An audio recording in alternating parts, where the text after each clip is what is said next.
So if I understand you correctly, the question is how much the current karma that you have is because of actions done previously in this life, or how much from other lives before that.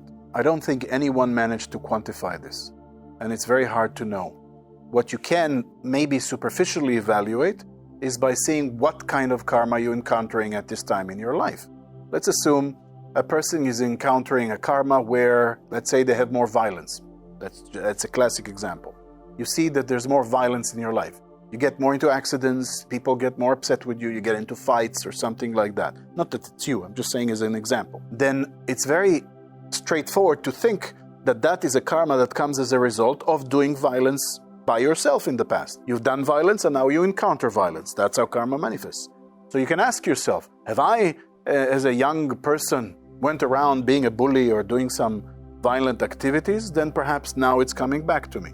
If you don't remember ever in your life being violent or not to that degree, okay, I pulled my brother's hair or something, but that's not really a big deal. You see that very clearly in some of these Hollywood movies where they don't even realize they describe it, because there's a character that went to war and he was in Afghanistan or something and shooting those bad Talibans or something, and they killed some people and they were very violent in war, very justified. But then somehow when they get back home, they have to fight the local gang and so on, and they are like, why do I still have these problems? Couldn't I have peace? I came from the war to have peace. Yeah, but you killed some people over there. So now the karma comes and you have more trouble. You never get peace. Stop being violent, then you'll have more peace in your life. You can't be violent because of some good cause, no matter how patriotic you think you are, and expect that now when I come home, it's going to be peace. If it will be peace, then I guarantee next life you're going to have some problems, because karma doesn't come in some specific timing. There are some functions, we cannot go into it, why karma comes later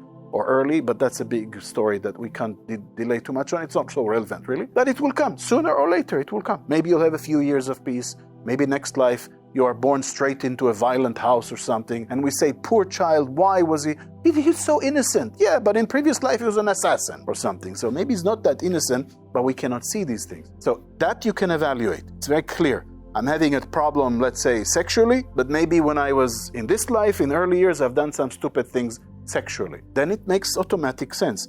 If you had never done anything like that, then probably it's from a previous life, some sexual things that were done, and now you're suffering from it in this life. But the good news is that whatever it may be, we can annihilate old karma by doing things. You don't have to deal with previous karma from this life or previous life only by experiencing it. That's like the animal way. Something happened and now I'm just suffering. Oh, finally it's finished. We can do other things. First of all, you can do yoga.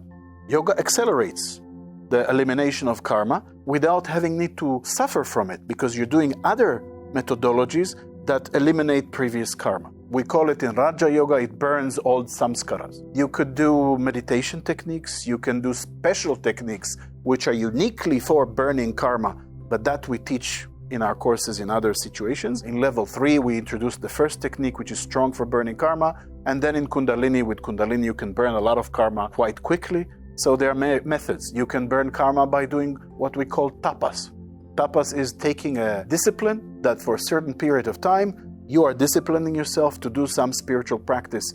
And it's tough. You have to wake up in the morning and do it no matter what. Tapas means you do it no matter what. Even if the whole building collapsed, I'm not giving up on my practice. That's a tapas. It's very tough. Because it's very tough, it also burns karma. So there's different methodologies where you don't have to actually experience the bad results. You can actually replace it with something else. But most people don't know this, that the average people then says, it's a coincidence. We don't know why. It just happened. Okay. Ignorance is bliss, as we said.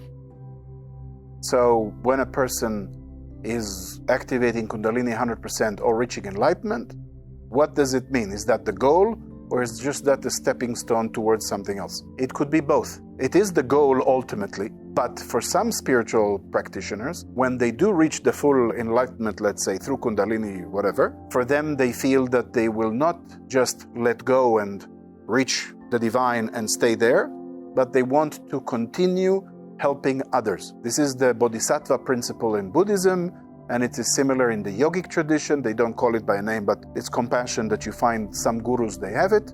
And then once they reach enlightenment, they keep on helping people. Like Swami Shivananda, he built an eyes hospital, he was building a printing press, he started a school and taught he wrote so many books about spirituality. He was fascinated and full of passion to help people to save as many souls as possible. He didn't need to. Once he reached enlightenment, he could just sit there, go to God, let's say, and bye-bye. He doesn't need to do more. He's free. But he felt, because of compassion, that he wanted to help and help. He even took negative karma of other people, which caused him to have cancer and die and so on. He did all that because he didn't care. He was free already, and he did everything he could to help others. So that's another way. So it depends on the person's character and how their temperament is. If a person is having a normal life with a job and a family and stuff like that, and let's assume somehow that person did enough practice to reach enlightenment, how would that affect their normal life? In a total way. If the enlightenment is a real thing and not some new age, I've done ayahuasca and I'm an enlightened person type of silly approach, if it is an authentic practice that indeed reached full liberation, that person will never be the same. It might mean that the wife won't be happy because he forgets to do the dishes, or goes to buy bread and he comes back with bananas or something, because he's in a different level. The daily life is less important. You see life more as a game, as some kind of a illusion which is taking place. It's the theater of life, but you are from a different level. And it can be challenging. Like even in the case of Lahiri Mahasaya, a great yogi from the lineage of Yogananda. He was an enlightened, very, very powerful yogi. And he was married because his mission, he was given this mission by Babaji, was to show the world, but especially in the environment of India and Bengal, in that area, that even a family man can still reach spiritual success and manage, the daily life with enlightenment. And he did, inspire many people to still do spiritual practice even in the daily life. But even he, in his case, was sometimes struggling with his wife. Like one time he was sitting with his students for many hours, and then when he came back to the house, he was sitting outside, his wife was complaining, I don't remember, something was upsetting her, not enough money to buy food, not enough this, and he was looking at her. It's like, what would you say? Because, she was telling this. His wife, after he passed away, was telling this to Yogananda. He asked her about some anecdotes from her life with the great Lahiri Mahasaya. And she was already at that point much more spiritually evolved, and she was laughing on herself. Because she told him one day, in the middle of the night actually, she heard noises and she got up, because she was not sleeping in the same room with Lahiri Mahasaya. They were like living a more pure life like this. And she saw some light from his room, and she opened the door and went in. And what does she see? Lahiri Mahasaya is levitating around above the ground, meditating, like smiling, talking to two angels. And she was like that. And Lahiri Mahasaya says to the angels, please greet my wife. And the angels say hello to the wife. And after that, give it another few months, she's complaining there's not enough food, and why don't you go to work a little bit and make some money? He's looking at her, he's like, what can you do? What can you do? Do you remember 6 months ago I was floating and there were angels? Who the heck are you talking to about some food, and who did the dishes? And Lahiri Mahasaya forgot to put the toilet seat down or up. We're going to argue about stupid things like that, but that's what happens. For the average person, it's not easy to deal with an enlightened person because they have a different perception of reality. That's why a partner of an enlightened person has to be a special woman herself, and preferably an enlightened woman herself. That would be ideal. Later on, she herself developed more spiritually and became more fitting in this way, perhaps to Lahiri Mahasaya. I don't know the exact story of their life later on, but that's just an example. So it's not always easy to reach enlightenment and then go watch football or something like that. It won't give you the same effect anymore. The yoga tradition says, once you taste the nectar of the divine, any other taste is going to be pale compared to it. What can you taste that will make you wow? Once you've seen the divine, it's like, yeah, it's okay. That's another thing that happens a lot with people who are very spiritual. Sometimes people around them expect them to be excited with life. Did you see this? Or what do you think about that? I made a painting. What do you think? And they're like, it's okay. It's nice. I'm disappointed. Can you be at least more passionate, a little bit more enthusiasm? But for them, it's a different thing. But if you're tantric, you can do this even better. Tantric enlightenment is a different thing, because in Tantra you learn that the divine and the mundane is the same. God is everywhere. And when you do that, because Shakti is Shiva and Shiva is Shakti. And that's why Tantric can eat a cake and also be enlightened, go into a high state. Because everything is divine for them. And that is why in the Tantric tradition, it is possible. I can talk more about this, about Abhinavagupta and other yogis who did manage to do that, but it'll take a long time. So maybe, I think you got the point by now. I wouldn't interpret it as fault, but more of an understanding. Just like a child made a mess in the kitchen or something, and we don't say it's your fault. Maybe people do say that, but it's not the ideal way to say it's your fault and punish the child. It's a child. We forgive. We say, okay, it happened, and we move on. In the same way, we need to treat ourselves and understand whatever things we've done in the past. We were in a state of ignorance. Perhaps we are still in a state of ignorance, and we need to understand. So we created karma. It is the way it is. We are born into this world. You cannot move in this world with zero karma unless you know karma yoga and apply it fully. Most people can't apply it fully, even those who learn karma yoga. You read about it, for example, in the Mahabharata and with Krishna and Arjuna. In the Mahabharata, which is a big epoch in the Indian history, you find that there's a big war, right? And Krishna, in the middle of the war, actually before it started, on the eve of the war, is giving the teachings to Arjuna of the Bhagavad Gita, which is so phenomenal, 18 chapters, one of the most highest teachings about detachment and karma yoga and all these things. And Arjuna understands, and he really gets high because of it. And then he's fully ready to go to war. But then later on, during the war that lasted 18 days, during that war, there were many times where Arjuna was facing problems, like his son was killed in the war in a very bad way. Abhimanyu was his name, the son of Arjuna. Arjuna, just a few days back, learned the Bhagavad Gita. Krishna showed him the cosmic force, the cosmic image of the God, of the divine. He was completely there. A few days later, he's so depressed he wants to kill himself. Did you forget about what we just taught you? It's very difficult to apply karma yoga, even for the most spiritual person. Life can be very challenging, and we forget. So unless we can really learn to overcome that, then we would always feel like karma is challenging us again and again. So yes, the answer is that definitely this is a problem, but it can be overcome by practice, as always. That would be belonging to the causal body, at least, and even higher than that. The Christ consciousness is the consciousness of an avatar, which means it is God. It's not, a man of God. It's not a prophet.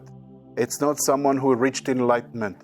It is God himself, because an avatar is, according to the tradition at least, is a descent of divinity itself taking a human body for a certain mission. It doesn't have any other jobs to do. It's not, stopping to smell the roses. It only does spiritual work that it is meant to do. That is the consciousness of the divine 100%.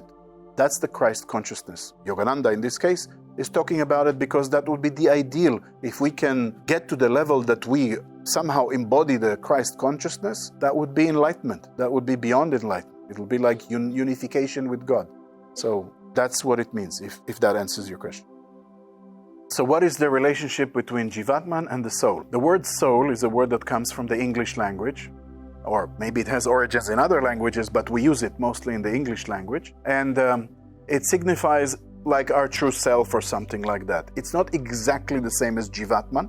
Jivatman is a bit more sophisticated concept, but basically it is the divine individually, because the divine can manifest in the individual.